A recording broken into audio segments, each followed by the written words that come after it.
Če govorimo o fotografiji na Loškem, ne moremo mimo osebnosti Petra Pokorna starejšega, ki je pustil velik pečat na tem področju.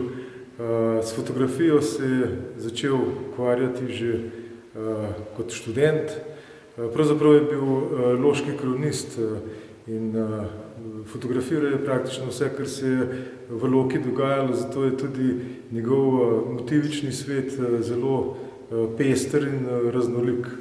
Peter Pokorn je bil mojster fotografije, bil je tudi predsednik Fotografske zveze Slovenije, ne samo to, še organizator mnogih mednarodnih fotografskih razstav.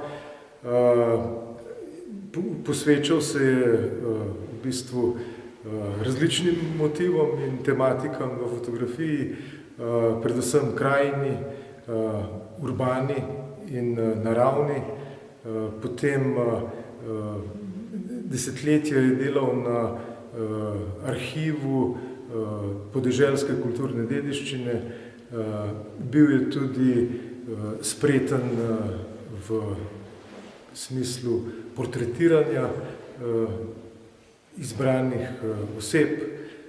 Skratka, Peter Pokorn je pojem loške fotografije, ki je nekako odlično združil dokumentarno fotografijo z umetniško fotografijo, ker je bil po izobrazbi arhitekt, je seveda v tem svojem fotografskem postopku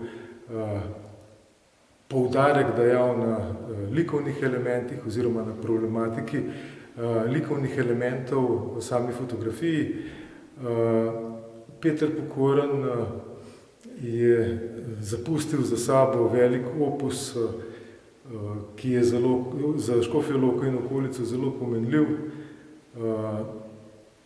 Njegove fotografije niso zgolj dokumentarni posnetki Loke, temveč vzpostavljajo z upodobljenci in z loško krajino nek poseben dialog.